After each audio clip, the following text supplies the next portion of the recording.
السلام عليكم البنات ومرحبا بكم في شهيوة ماجدة. وهذه البريوش او طاقية السلطان اللي كانت دايره ضجه في مواقع التواصل الاجتماعي هذه شهر، وحضرتها معكم تينا في ديك الوقت.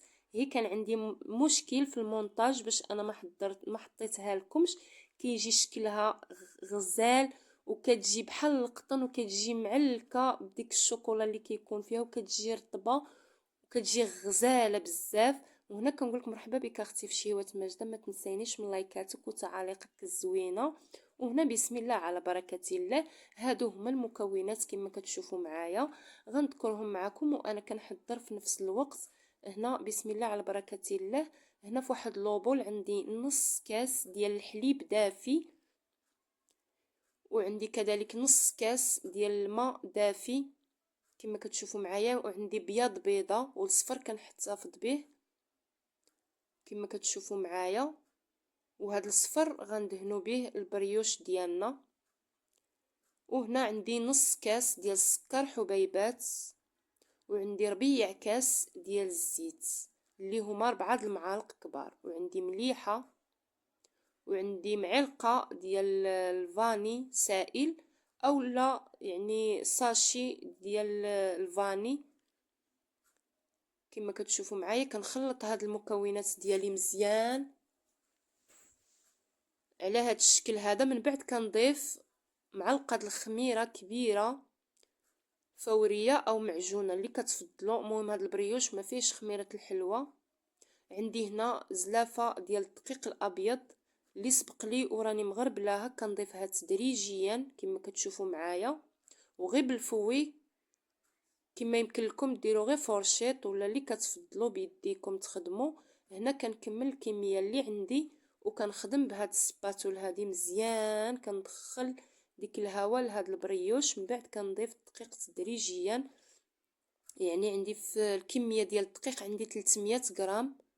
ما تبالغوش في الكميه ديال الدقيق، ضيفوها تدريجيا. من بعد كنحيد السباتول وكنخدم غير بيديا على هذا الشكل هذا، والعجينه راه كتبقى على هذا الشكل كتلتصق باليدين. يعني ضروري غتستعنوا بشويه الزيت. انا هنا درت شويه الزيت دهنت بها يدي وقسمت العجين ديالي لنصفين. هنا كندير 2 معالق ديال الكاكاو المر اللي كتكون نوعيه ممتازه باش كيعطينا ديك لوغو زوين. هنا من بعد غنضيف كما غتشوفوا معايا معلقه ديال الزبده، وغنكمل يعني بهكا غندخل يعني ديك الكاكاو مع ديك الزبده مزيان. هنا غيبقى يبان لكم الخليط كيترخف، غيبقاو كتدخلوا ديك الكاكاو مع ديك الزبده في ديك العجين وهو غيرجع كما كان، ما غيبقاش يعني هكا كما كنقولوا يعني خفيف. كتجمع العجينه كذلك يعني بنفس الطريقه العجينه البيضاء على هذا الشكل.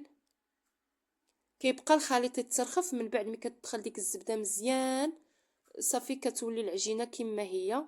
هنا غنغطيهم بكيس بلاستيكي كما كتشوفوا، وغنغطيهم لمده ساعه، مده ساعه على هذا الشكل هكا حتى كيتضاعف يعني الحجم ديالهم. كيجي هذا هو الشكل ديالهم، كيجي غزال هذا البريوش. هنا من بعد ما تضاعف الحجم ديالو غنحل عليه كما غتشوفوا، وغنخرج منه ديك الهواء على هذا الشكل، وغنخدم يعني عادي على هذا الشكل هذا. كنجمع الكره ديالي، من بعد كنستعن بواحد شويه ديال الدقيق، وهنا راني دهنت يديا باش ما تلتصقليش يعني العجين في يدي. كما كتعرفوا العجينه يعني مرخوفه، كنبقى كنقرص العجينه ديالي على هذا الشكل هذا، وكندير واحد اللاك هكا وكنطلق يعني العجين ديالي كما كتشوفوا على هذا الشكل هكا. كنبقى مستمره. من بعد كذلك تنطلق حتى العجينه يعني اللي فيها الكاكاو، كنطلقها قياس واحد يعني بحال ديك البيضه اللي حضرت معاكم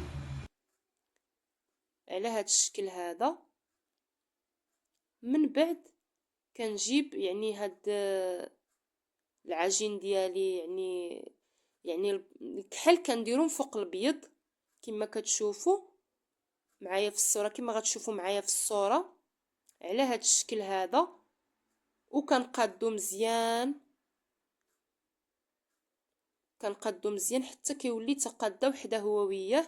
من بعد كنولي ندوز عليه الدلاك كما كتشوفوا باش تلتصق مع بعضياتها. وهنا اي نوع شوكولا عندكم كتفضلوا ديال الدهن غديروها، كدهنوا على هذا الشكل هذا. من بعد كتجيبوا يعني واحد القطعه الشوكولا او لا حبيبات الشوكولا وكتضيفوها فوق هذا. كما يمكن لكم ديروا هي قطع الشوكولا اللي متوفر عندكم غديروه. كنستف الشكلاط ديالي على هذا الشكل هذا. من بعد كنطوي البريوش ديالي كما غتشوفوا معايا عادي بهذه الطريقه هذه. كما كتشوفوا الفيديو راه واضح هكا. كنبقى مستمره حتى كنكمل على هذا الشكل، وكنخلي هاد العجين ديالي هكا، وكنقطع باي قطعه عندي او سكين يعني اللي كتفضلوا. غير هاد الاشرطه ديروهم صغيورين، ما ديرهمش عراض كما درت انا درتهم عراضين يعني ما كملتش معايا الدوره ديال البريوش كما غتشوفوا معايا في لا فيديو. يعني الخطا اللي درت انا ما نبغيكمش نتوما ديروا نفس الخطا. ما بغيتش انا نولي نعاود يعني بريوش اخر ونوري لكم يعني نولي نعاودو. يعني خليت البريوش كما هو. يعني الخطا اللي درت انا ما ديروهش نتوما على هذا الشكل هذا. يعني هاد الاشرطه كون قطعتوهم صغارين يعني عفوا رقاقين غيكملوا معكم حتى لهاد البلاصه فين يعني ما كاملينش الاشرطه يعني تزيين ما كاملش كما كتشوفوا على هاد الشكل هذا. هنا بعد ما طويتها مزيان كنديرها يعني في اي مول عندكم كتفضلوا غديروا فيه هاد البريوش وكتخليوه يخمر. كديروه في شي بلاصه سخونه او في شي مكان اللي كيكون دافي. كديروا كيس بلاستيكي ومن بعد كديروا شي فوطه. انا خليته هنا لمده ساعه. عندي هنايا اصفر بيضه وعندي معلقه الحليب ونص معلقه ديال الخل الابيض. كنخلطهم مزيان وكندهن البريوش ديالي. هنا راه سبق لي وشعل الفرن ديالي على عافيه متوسطه حتى يسخن الفرن على ما ندهن البريوش. كما قلت لكم هاد البلايص اللي ما وصلهمش الاشرطه ولا التزيين كنقول كما قلت لكم في لا فيديو يعني ديروا الاشرطه ديالكم يعني صغارين. هنا في الفرن ديال الغاز يعني طاب من التحت وتحمر من الفوق كيجي هذا هو الشكل ديالو وهو سخون. كندهنوا بمعلقه الزبده على هذا الشكل هذا. كما يمكن لكم ديروا غير الزيت من بعد وكندير عليه فوطه حتى كيبرد. هنا بعد ما كيبرد كنحلو من هذا المول ولا كنحيدو من المول ديالو على هذا الشكل هذا. كيجي رطب كيجي بحال القطن كيجي غزال والمذاق شي حاجه اللي روعه بلا ما نهضروا عليها. فقط تبعوا غير المكونات اللي عطيتكم